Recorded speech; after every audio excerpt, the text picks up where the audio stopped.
بسم اللہ الرحمن الرحیم۔ عزیز طلباء، السلام علیکم ورحمۃ اللہ وبرکاتہ۔ امید ہے آپ لوگ خیریت سے ہوں گے اور اپنی تعلیم میں مصروف ہوں گے۔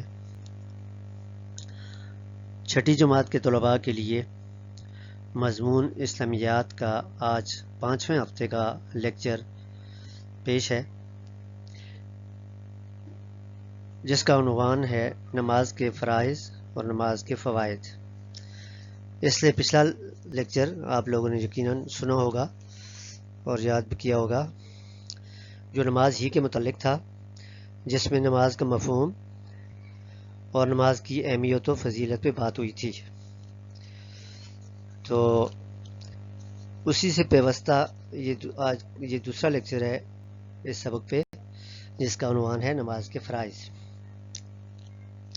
جیسا کہ نام سے ظاہر ہے، فرائض اصل میں جمع ہے فرض کی۔ فرض کہتے ہیں ایسی چیز جس کا ادا کرنا ضروری اور لازمی ہوتا ہے، جس کے بغیر وہ کام مکمل نہیں ہوتا۔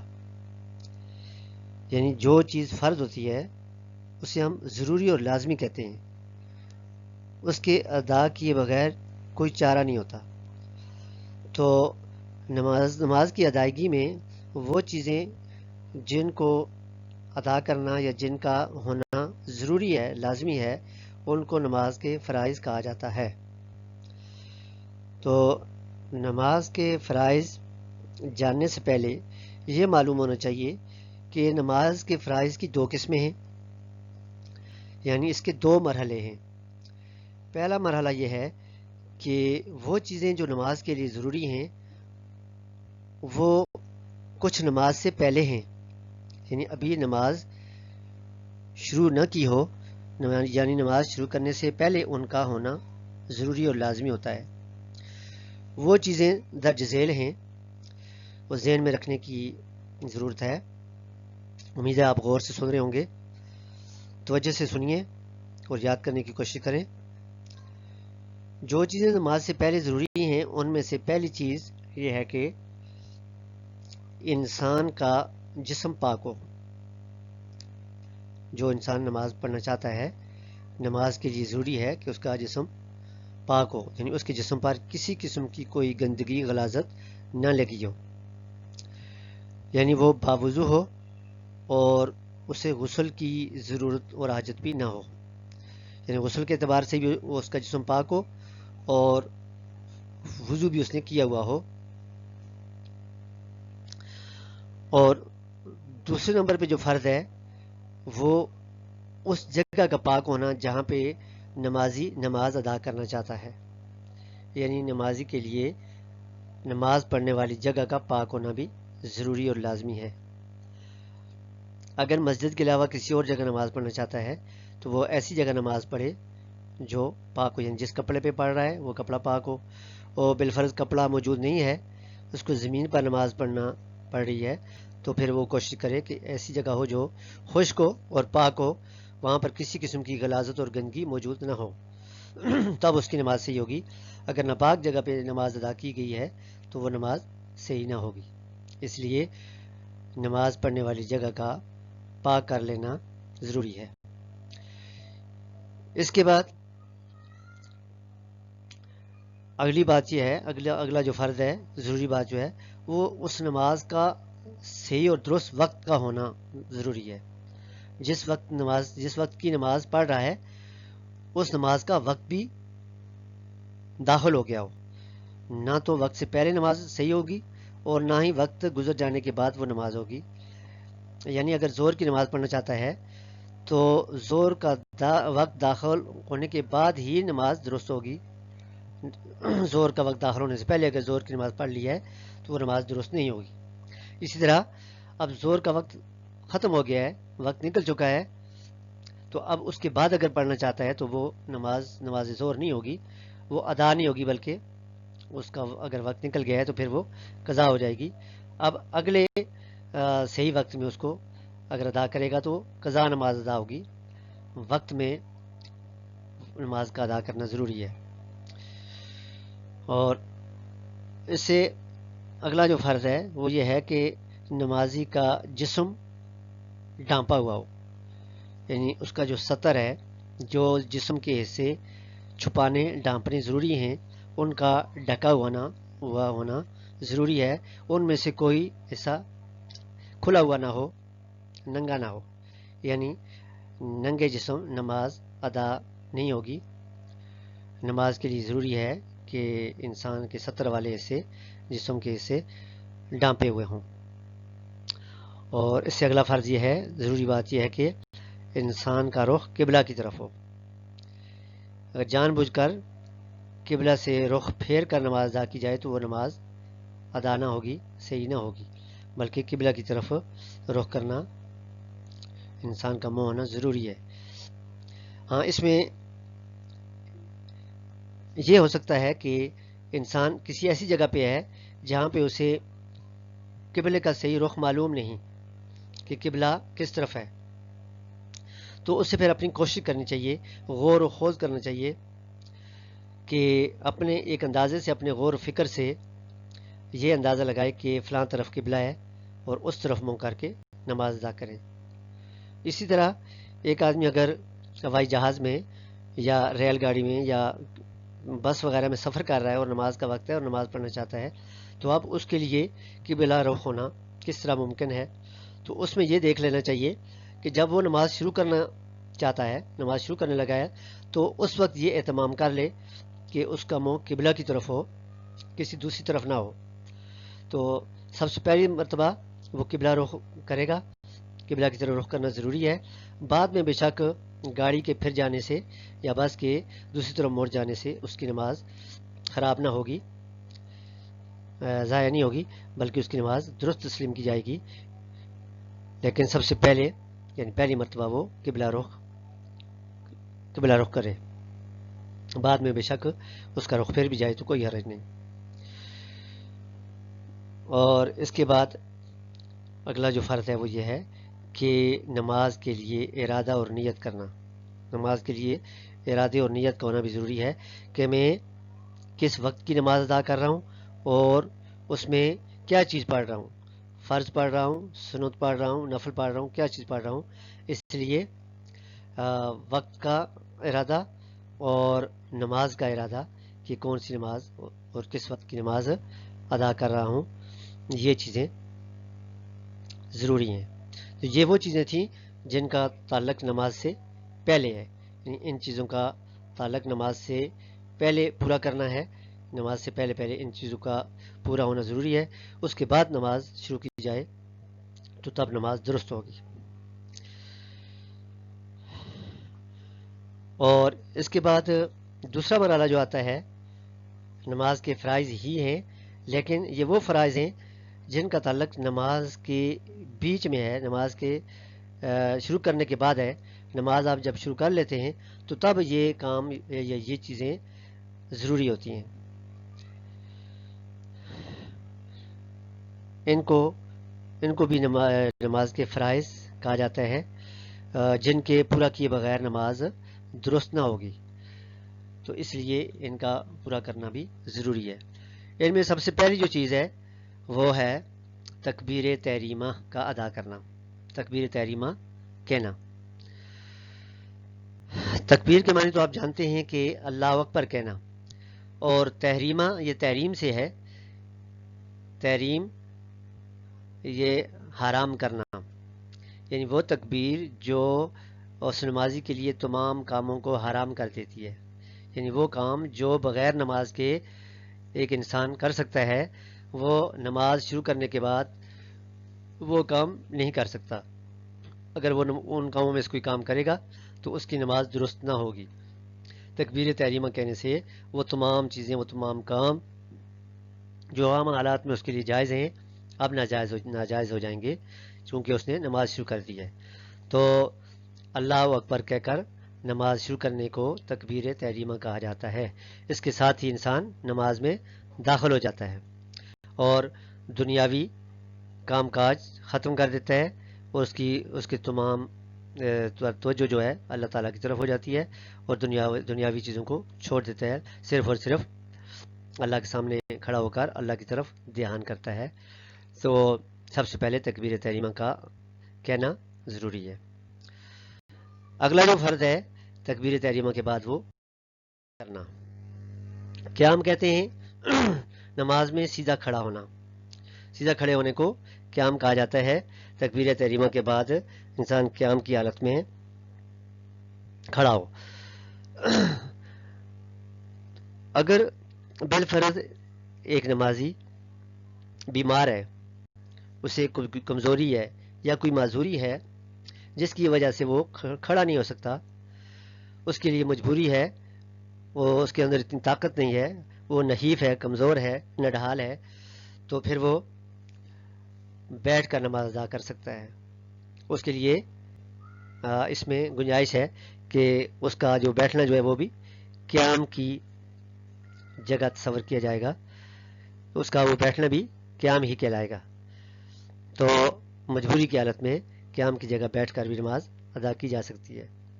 اسی طرح ایک آدمی بیٹھ نہیں سکتا، اتنا زیادہ کمزور ہے، تو وہ لیٹ کر بھی نماز پڑھ سکتا ہے، اشارے سے پڑھ سکتا ہے۔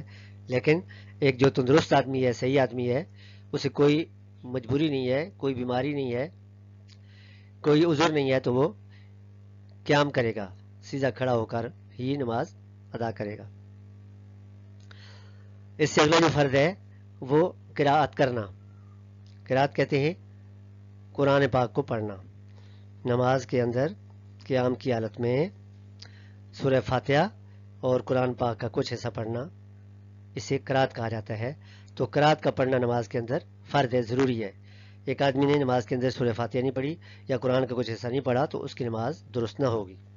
اس لیے نماز کے درست ہونے کے لیے سورہ فاتحہ اور قرآن کا کچھ حصہ پڑھنا لازمی ہے۔ اگلا فرض ہے رکوع کرنا۔ نماز کے اندر قیام کے بعد جھکنے کو رکوع کہا جاتا ہے۔ جھکنا اس طرح ہے کہ انسان اپنی کمر کو جھکا لے اور اپنے دونوں ہاتھ اپنے گھٹنوں پر رکھے، انگلیاں کھول کر اپنے گھٹنوں کو پکڑ لے اور اپنے پاؤں کی پشت پر دیکھے اور اپنی کمر کو بالکل سیدھی رکھے۔ تو اس طرح جھکنے کو رکوع کہا جاتا ہے۔ تو رکوع کے اندر پھر تسبیحات کو پڑھا جاتا ہے۔ تو جھک کر اپنے دونوں ہاتھ گھٹنوں پر رکھ کر اپنی کمر اور گردن کو بالکل سیدھا رکھ کر تسبیحات پڑھنا رکوع کہلاتا ہے۔ اس کے اندر تسبیح سبحان ربی العظیم کم از کم 3 بار، زیادہ 7، 9، 11 انطاق مرتبہ پڑھنا ضروری ہے۔ اگلا فرض ہے جی سجدہ کرنا۔ سجدہ کہتے ہیں رکوع کے بعد سیدھا کھڑے ہو کر زمین پر اس طرح اپنے آپ کو رکھنا کہ آپ کی پیشانی زمین پر ہو، ناک زمین پر لگے اور دونوں ہاتھ کونیاں اٹھا کر جسم سے الگ کر کے دونوں ہاتھوں کو زمین پر رکھا جائے اور دونوں گھٹنے اور پاؤں بھی زمین پر ہوں۔ تو اس طرح عاجزی سے زمین پر تسبیحات کو ادا کرنے کو سجدہ کہا جاتا ہے۔ تو نماز کے اندر ایک رکعت میں 2 سجدے ادا کیے جاتے ہیں جو کہ فرض ضروری ہیں۔ اگر سجدہ نہ کیا جائے تو نماز درست نہ ہوگی۔ تو سجدے کے اندر بھی تسبیحات پڑھی جاتی ہیں سبحان ربی الاعلیٰ، اسی ترتیب سے کم از کم 3 بار اور 5، 7، 9 یا 11 مرتبہ ادا کرنی ضروری ہے۔ اور یہ یاد رہے کہ رکوع کے بعد جو سیدھا کھڑے ہوتے ہیں اسے قوما کہا جاتا ہے، اور دونوں سجدوں کے درمیان یعنی ایک سجدہ کرنے کے بعد جو درمیان میں بیٹھتے ہیں اس بیٹھنے کو جلسہ کہا جاتا ہے۔ تو رکوع کے بعد سیدھا کھڑا ہونا یہ قوما ہے، یہ قوما کرنا، اور دونوں سجدوں کے درمیان بیٹھنا جلسہ یہ بھی ضروری ہیں، ان کو بھی ادا کرنا چاہیے۔ اگلا فرض ہے جی قعدہ کرنا۔ قعدہ بیٹھنے کو کہا جاتا ہے جب نمازی 2 رکعت پڑھ لیتا ہے تو 2 رکعت جب پوری کر لے، 2 سجدے کر لے، اس کے بعد تشہد کی حالت میں بیٹھ کر جو تشہد پڑھی جاتی ہے تشہد اور درود شریف جو پڑھا جاتا ہے، اس حالت کو قادہ کہا جاتا ہے. قادہ کے اندر تشہد پڑھی جاتی ہے، اور آخری قادہ میں، یعنی اگر نماز 4 رکعت والی ہے تو 4 رکعتوں کے بعد جو تشہد میں بیٹھتے ہیں تو اس میں درود شریف اور اس کے ساتھ کوئی مسنون دعا بھی پڑھی جاتی ہے. تو یہ قادہ کرنا یہ بھی نماز کے اندر فرض ہے. بغیر قادہ کے نماز ادا نہ ہوگی، کیونکہ یہ قادہ کرنا لازمی اور ضروری ہے. یہ تھے نماز کے فرائض، جن میں سے کچھ نماز سے پہلے ہیں اور کچھ نماز کے اندر ہیں. تو ان کا ادا کرنا انتہائی ضروری ہے، اس کے بغیر نماز ادا نہیں ہوگی. اب آتے ہیں اگلے مرحلے کی طرف، جس میں ہم نماز کے فوائد جانتے ہیں، جو ایک عظیم عبادت ہے جس میں انسان کا تعلق براہ راست اللہ تعالیٰ سے ہوتا ہے. تو آخر اس کا فائدہ کیا ہے، اس کے ہمیں کیا کیا فوائد حاصل ہوتے ہیں. تو جب یہ اتنا بڑا عظیم فرض ہے اور اس کو ادا کرنا ضروری ہے، تو آخر اس کے کچھ فوائد بھی ہوں گے، ہمیں اس سے کچھ ثمرات بھی ملتے ہوں گے، اس کے فائدے ہوں گے. تو تب اتنا بڑا فرض جو ہے وہ ہم پر لاگو کیا گیا ہے. تو اب جانتے ہیں نماز کے فوائد. ویسے تو نماز کے فوائد بے شمار ہیں، ہاں، ان کو احاطہ میں لانا مشکل ہے، لیکن یہاں پر چند فرائض جو ہیں وہ فوائد جو ہیں وہ بیان کیے جاتے ہیں. ان میں سے پہلا فائدہ یہ ہے کہ سب سے پہلے اللہ تعالیٰ کا قرب حاصل ہوتا ہے، یعنی انسان بندہ اللہ تعالیٰ کے قریب ہوتا ہے، کہ وہ دنیاوی کام کاج ساری مصروفیات کو ایک طرف کر کے چھوڑ کر صرف اور صرف اللہ تعالیٰ کے سامنے کھڑا ہو جاتا ہے، عاجزی اختیار کرتا ہے اور اس بات کی گواہی دیتا ہے کہ یا اللہ، میں اس وقت سارے دنیا کے دھندے، دنیا کے کام کاج، اپنی ساری مصروفیات چھوڑ کر صرف اور صرف تیری بارگاہ میں حاضر ہوں، تجھے راضی کرنے کے لیے تیرے سامنے کھڑا ہوں، تیرے سامنے رکوع کر رہا ہوں، جھک رہا ہوں اور تیرے ہی لیے سجدہ کر رہا ہوں، عاجزی کر رہا ہوں. تو میرا خالق اور مالک رازق تو ہی ہے، سب بڑائیاں اور سب تعریف تیرے لیے ہے. میں سب چیزوں کو چھوڑ کر صرف اور صرف خالص تیری رضا کے لیے یہاں تیرے سامنے کھڑا ہوں. تو اس سے کیا ہوتا ہے، انسان اللہ تعالیٰ کے قریب ہوتا ہے، کیونکہ وہ سب چیزوں کو چھوڑ کر اس وقت صرف اور صرف ایک اللہ کا ہو جاتا ہے. اس لیے وہ اللہ کا قرب حاصل کرتا ہے، اللہ کے قریب ہوتا ہے. اللہ تعالیٰ اس سے خوش ہوتے ہیں، راضی ہوتے ہیں، اور پھر انسان نماز کے اندر جو مانگتا ہے اللہ تعالیٰ اسے عطا کرتے ہیں. سب سے بڑا فائدہ انسان کو نماز سے یہ ہوتا ہے. دوسرا فائدہ نماز سے یہ ہے کہ نماز انسان کو بے حیائی اور برائی سے، برے کاموں سے روکتی ہے. بے حیائی اور برائی سے روکنے کا مقصد یہ ہے، مطلب یہ ہے کہ انسان جب صحیح معنوں میں خشوع خضوع کے ساتھ نماز ادا کرتا ہے تو اس کا تعلق صرف اور صرف اللہ تعالیٰ سے قائم ہو جاتا ہے. جب اللہ تعالیٰ سے تعلق قائم ہوتا ہے تو پھر اللہ تعالیٰ سے توفیق دیتے ہیں کہ وہ برائی سے، بے حیائی سے، برے کاموں سے، شیطانی کاموں سے اپنے آپ کو بچاتا ہے. جب وہ دیکھتے ہیں کہ میرا مالک جو ہے، میرا خالق جو اتنا عظیم ہے اور اس نے مجھے ان چیزوں سے منع کیا ہے کہ میں شیطان کی باتوں میں نہ ہوں، شیطان کی بات نہ سنوں، شیطان کو خوش نہ کروں، صرف ایک اللہ کو راضی کروں، تو وہ اس شرم کے مارے، جب اسے خیال آتا ہے کہ میں یہ گناہ کروں، برائی کی طرف جاؤں، تو وہ اس شرم کے مارے کہ مجھے وہ میرا مالک دیکھ رہا ہے تو میں کس منہ سے، کس طرح اس کی خلاف ورزی کروں، اس کو ناراض کروں، یہ سوچ کر وہ برائی سے، شیطانی کاموں سے اپنے آپ کو بچاتا ہے، بچ جاتا ہے. تو یوں نماز انسان کو بے حیائی سے، برائی سے، برے کاموں سے، شیطانی کاموں سے روکتی ہے. انسان اللہ کے قریب ہو جاتا ہے اور شیطانی کاموں سے بچ جاتا ہے، دور ہو جاتا ہے. اگلا فائدہ نماز کا یہ ہے کہ نماز انسان کو، نمازی کو نظم و ضبط سکھاتی ہے، ایک ڈسپلن کے تحت کرتی ہے اور وقت کی پابندی سکھاتی ہے.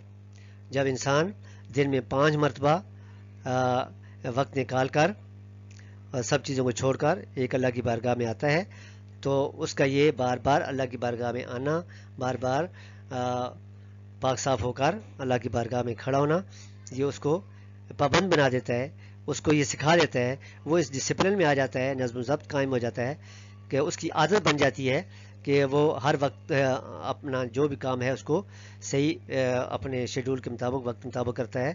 اس کی ایک عادت سی بن جاتی ہے، ایک فطرت ثانیہ بن جاتی ہے کہ وہ وقت کا پابند ہو جاتا ہے. جس طرح نماز کو وہ پابندی کے ساتھ وقت کے اندر ادا کرتا ہے، ٹائم پہ آتا ہے، جماعت کا انتظار کرتا ہے اور باجماعت نماز ادا کر کے جاتا ہے، تو اس کو یہ بار بار آنا، وقت کے اوپر نماز پڑھنا، اس بات کا عادی بناتا ہے کہ وہ دنیا کے باقی جو کام ہیں، اس کے معاملات جو ہیں، وہ بھی ایک ڈسپلن کے مطابق، ایک نظم کے ساتھ اس کو ادا کرتا ہے. انسان کو یہ نظم و ضبط سکھاتی ہے. گویا کہ نمازی کی زندگی یکسر بدل جاتی ہے دوسرے لوگوں سے، اس کا جو چلنا پھرنا ہے، اس کی چال ڈال ہے، اس کے جو زندگی کے معاملات ہیں وہ بدل جاتے ہیں، وہ وقت کا پابند ہو جاتا ہے، ایک ڈسپلن میں آ جاتا ہے. فائدہ نماز کا یہ ہے کہ نماز دنیا اور آخرت کی کامیابی کا ذریعہ ہے. ایک نمازی آدمی دنیا کے معاملات بھی، اس کے جو لوگوں کے ساتھ تعلقات ہیں، معاملات ہیں، لین دین ہے، خرید و فروخت ہے، امانت ہے، لوگوں سے وعدہ کرنا ہے، عہد و پیمان ہے، جو بھی چیزیں ہیں وہ ساری ایک ڈسپلن کے مطابق کرتا ہے، اللہ تعالیٰ کے خوف سے کرتا ہے. تو اس طرح اس کی دنیا بھی سمجھ جاتی ہے، دنیا کے کام بھی اس کے بھلائی والے ہوتے ہیں، اللہ کی رضا میں ہوتے ہیں. وہ کوئی کام ایسا نہیں کرتا جس سے وہ سمجھے کہ میرا رب، میرا مالک مجھ سے ناراض ہو جائے گا. تو ہر کام کو وہ صحیح باروں میں کرتا ہے، درست طریقے سے ادا کرتا ہے، کسی پر زیادتی نہیں کرتا، ظلم نہیں کرتا، کسی کی خیانت نہیں کرتا، کسی کے ساتھ زیادتی نہیں کرتا، کسی کا حق نہیں مارتا. تو یوں اس کی دنیا اور آخرت دونوں سمجھ جاتی ہیں، دونوں میں کامیاب ہوتا ہے. اگلا فائدہ نماز کا یہ ہے کہ نماز ادا کرنے سے لوگوں میں، مسلمانوں میں آپس میں اخوت و مساوات کا جذبہ پیدا ہوتا ہے. جب دن میں 5 مرتبہ مسلمان بھائی ایک دوسرے سے ملتے ہیں، ایک دوسرے کی خیر و عافیت دریافت کرتے ہیں، تو ملتے ملاتے ہیں، تو ان میں آپس میں محبت پیدا ہوتی ہے. اخوت کہتے ہیں بھائی چارہ، بردرہڈ، آپس میں محبت بڑھتی ہے. اور پھر نماز کے اندر ایسا ڈسپلن ہے، ایسا قاعدہ اور قانون ہے کہ سب لوگ وہاں پہ برابر ہوتے ہیں، سب لوگ یکساں کھڑے ہوتے ہیں، کوئی کسی سے آگے نہیں ہوتا، پیچھے نہیں ہوتا، کوئی کسی سے بڑھ کر نہیں ہوتا، کسی کے لیے کوئی نمایاں جگہ نہیں ہوتی. ایک ہی صف ہے، ایک ہی صف میں ایک ہی انداز سے سب کھڑے ہیں، ایک امام کے پیچھے صف باندھ کر سب لوگ کھڑے ہیں، کسی کے لیے کوئی خاص کرسی نہیں، خاص مقام نہیں. تو سب کو ایک ہی انداز سے کھڑا ہونا ہوتا ہے، ایک انداز سے وہاں موجود ہوتے ہیں. کسی کے لیے کوئی بڑھیا پن نہیں ہوتا، کسی کے لیے کوئی نمایاں جگہ نہیں ہوتی. تو یوں ان کو یہاں پہ مساوات کا سبق دیا جاتا ہے اور لوگوں کے اندر مساوات پیدا ہوتی ہے، غرور و تکبر ختم ہوتا ہے، ان کے اندر ہمدردی اور محبت پیدا ہوتی ہے. تو یوں آپس میں سب لوگ، سب نمازی اخوت و مساوات کا درس پاتے ہیں، ایک دوسرے سے محبت کرتے ہیں. اگلا فائدہ نماز کا یہ ہے کہ انسان کو نماز ادا کرنے سے دل کا سکون ملتا ہے، سکون حاصل ہوتا ہے، قلبی سکون ملتا ہے، انسان مطمئن ہوتا ہے، اسے کسی کا خوف نہیں ہوتا، کوئی خطرہ نہیں ہوتا، وہ صرف اور صرف اللہ تعالیٰ سے ڈرتا ہے. تو جب انسان خائف نہیں ہوتا، کسی سے ڈرتا نہیں ہے، تو وہ پرسکون ہو کر اپنے معاملات کو بجا لاتا ہے، چاہے وہ نماز میں ہے یا نماز کے باہر ہے، بازار میں ہے یا جدھر بھی ہے، وہ بے خوف و خطر ہو کر بڑے سکون کے ساتھ اپنی زندگی گزارتا ہے اور اپنے معاملات کو طے کرتا ہے. تو یوں اس کو ایک قلبی سکون ملتا ہے، کیونکہ اس کا تعلق براہ راست اللہ تعالیٰ سے ہوتا ہے. اگلا فائدہ نماز کا یہ ہے کہ جب انسان باجماعت نماز ادا کرتا ہے اور روزانہ اور پھر 5 وقت ایک دوسرے سے ملتا ہے، تو ان کے اس طرح ملنے ملانے سے آپس میں تعلقات بڑھتے ہیں اور محبت پیدا ہوتی ہے، ایک دوسرے کے حالات سے واقف ہوتے ہیں. بالفرض سارے نمازی مسجد میں آ رہے ہیں اور خدا نخواستہ کسی وقت کوئی نمازی مسجد میں حاضر نہیں ہو پاتا، ایک نماز میں نہیں آتا، دوسری میں نہیں آتا، تیسری میں نہیں آتا، تو دوسرے نمازیوں کو یہ خطرہ لاحق ہوتا ہے کہ خدا نخواستہ وہ فلاں نمازی مسجد نہیں آیا، وہ کہ بیمار تو نہیں ہے، اسے کوئی حادثہ تو نہیں پیش آ گیا، کسی مشکل میں تو نہیں مبتلا ہو گیا. تو وہ اس کے لیے معلومات حاصل کرتے ہیں، اس کا پتہ چلاتے ہیں کہ وہ مسجد کیوں نہیں آ رہا، کیا وجہ ہے، خیریت تو ہے، تو اس کی خیریت دریافت کرتے ہیں. بالفرض اگر وہ بیمار ہے تو اس کی بیمار پرسی کرتے ہیں، وہ کسی اور مصیبت میں ہے تو اس کی مدد کی کوشش کرتے ہیں.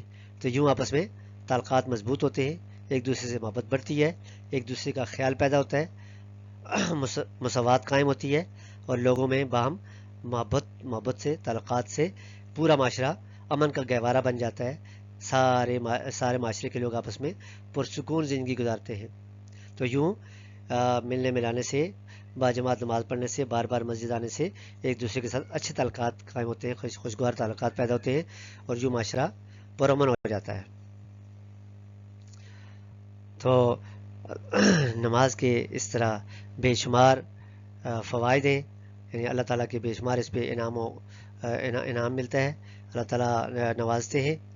تو جس پر اللہ تعالیٰ کا شکر ادا کرنا چاہیے، کہ اس بات کا بھی شکر ادا کرنا چاہیے کہ اللہ تعالیٰ جن لوگوں کو نماز کی توفیق عطا کر رہا ہے، گویا کہ یہ وہ لوگ ہیں نماز ادا کرنے والے جن پر اللہ کا کرم ہے، اللہ کا انعام ہے، کہ اللہ تعالیٰ صرف انہی لوگوں کو توفیق بخشتا ہے جن کو وہ اپنی محبت سے نوازتا ہے. یعنی وہ اللہ کے محبوب لوگ ہیں، پیارے لوگ ہیں، جو اللہ کی رضا کے لیے دنیا کے کام کاج کو چھوڑ کر صرف اور صرف اس کی رضا کے لیے حاضر ہوتے ہیں اور مسجد میں آ کر باجماعت نماز ادا کرتے ہیں. تو یہ بڑے خوش قسمت لوگ ہوتے ہیں. تو دعا ہے کہ اللہ تعالیٰ ہمیں بھی 5 وقت کی باجماعت نماز ادا کرنے کی توفیق عطا فرمائے اور ہماری نمازوں کو قبول فرمائے. اور آپ لوگوں سے بھی یہی امید کی جاتی ہے کہ آپ بھی پابندی سے باجماعت نماز ادا کرتے ہوں گے، اور اس کے ساتھ دوسری جو چیزیں ہیں کہ آپ بزرگوں کا ادب و احترام بھی کرتے ہوں گے، والدین کا خیال کرتے ہوں گے، والدین کی خدمت کر رہے ہوں گے، اور نماز کے علاوہ جو دوسری دعائیں ہیں، دوسرے جو ذکر اذکار ہیں، وہ بھی سیکھنے چاہیے، ان کو بھی سیکھنے کی کوشش کریں اور پھر نماز کے بعد ان کو پڑھیں. ہاں، یہ تھا جی نماز کے فوائد کا سلسلہ. اب اس سے اگلا جو مرحلہ ہمارا ہے وہ ہے ایکسرسائز کا، مشق کا. تو مشق میں کچھ سوالات ہم نے حل کر لیے تھے، اور کچھ جو ہمارے سوالات رہتے ہیں ان کی طرف آتے ہیں. ان میں آبجیکٹیو کے بعد مختصر سوالات میں ہمارا تیسرا سوال رہ گیا تھا. آپ لوگ اپنی کتاب کے صفحہ نمبر 29 پہ دیکھیں. تیسرا مختصر سوال جو ہے اس کو ہم ابھی کریں گے. سوال ہے، نماز کے ذریعے گناہوں کو معاف کرنے کی مثال حدیث شریف میں کس عمل سے دی گئی ہے؟ تو عزیز طلباء، اس کا جواب یہ ہے کہ ایک بار رسول اللہ صلی اللہ علیہ وسلم نے صحابہ کرام رضی اللہ تعالیٰ عنہم اجمعین سے پوچھا، اگر تم میں سے کسی کے دروازے کے سامنے سے ایک نہر بہہ رہی ہو اور وہ اس میں روزانہ 5 مرتبہ نہاتا ہو، تو بتاؤ کیا اس کے جسم پر کوئی میل کچیل باقی رہ سکتا ہے؟ تو صحابہ کرام رضی اللہ تعالیٰ عنہ نے جواب دیا، نہیں، یعنی کوئی میل کچیل باقی نہیں رہ سکتا، کیونکہ وہ اتنی پابندی سے نہاتا جو ہے. آپ صلی اللہ علیہ وسلم نے فرمایا، یہی حال 5 وقت کی نمازوں کا ہے. اللہ تعالیٰ ان نمازوں کے ذریعے مومن کے گناہ معاف کر دیتا ہے. یعنی اس پابندی کے ساتھ نماز ادا کرنے سے اللہ تعالیٰ اپنے فضل سے انسان کے گناہوں کو معاف کر دیتا ہے. تو یہ مثال قائم کی گئی، اس مثال سے سمجھایا گیا. یہ تیسرا مختصر سوال تھا جس کا جواب دیا گیا.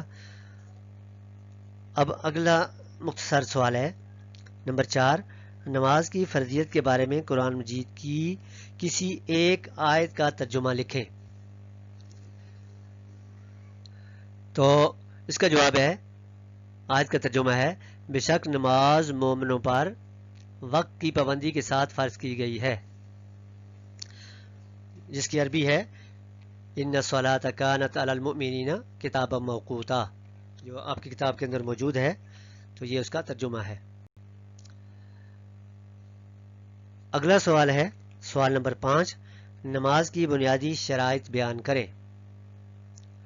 نماز کی بنیادی شرائط جس طرح کہ ابھی لیکچر میں گزرا ہے. تو اس کا جواب ہے، نماز ادا کرنے سے پہلے جسم، جگہ اور لباس کا پاک ہونا. یعنی جسم بھی پاک ہو، جس جگہ نماز ادا کر رہا ہے وہ بھی پاک ہو، اور نمازی کا جسم بھی لباس بھی پاک ہو. پھر باوضو ہونا، پھر نماز کا وقت ہونا، 70 کا چھپا ہوا ہونا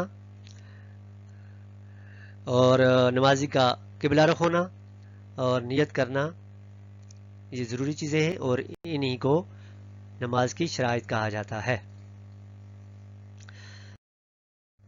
اس سے اگلا مرحلہ ہے جی آپ کی مشق کے سوال نمبر 4 تفصیلی جوابات کا۔ اس میں سوال نمبر 1 کا جواب ہو گیا تھا، دے دیا گیا تھا۔ اب سوال نمبر 2 ہے نماز کے فرائض ترتیب کے ساتھ بیان کریں۔ نماز کے فرائض ترتیب کے ساتھ بیان کریں، جیسا کہ ابھی لیکچر میں نماز کے فرائض پر تفصیل سے بات کی گئی۔ اس کا جواب آپ کے سامنے اگر کتاب ہو، کتاب آپ اپنے سامنے رکھیں، آپ کی کتاب کے صفحہ نمبر 26 اور 27 پر ہے۔ اپنی کتاب کے صفحہ نمبر 26 پہ دیکھیں، ہیڈنگ ہے نماز کے فرائض۔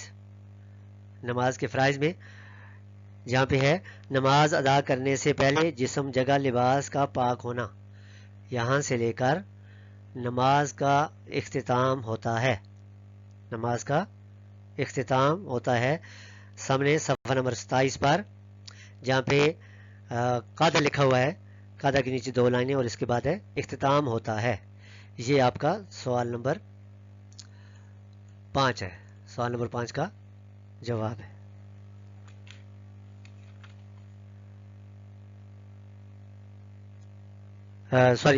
سوال نمبر 4 کی جوز نمبر 2 ہے، تفصیلی جوابات میں نماز کے فرائض، سوال نمبر 2 تھا۔ اب اگلا سوال ہے سوال نمبر 3، نماز کے فوائد تحریر کریں۔ نماز کے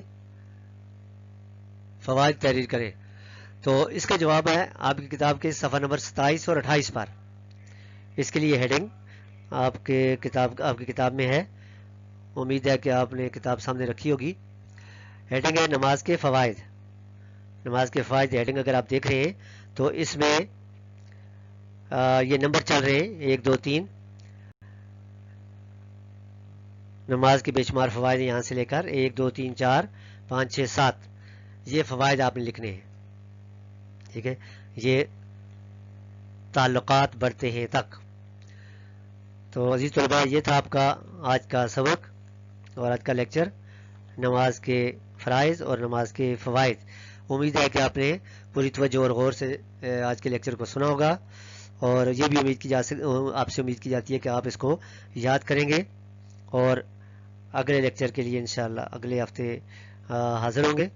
تب تک کے لیے اجازت دیں اور اپنا خیال رکھیں۔ اللہ حافظ، السلام علیکم ورحمۃ اللہ وبرکاتہ۔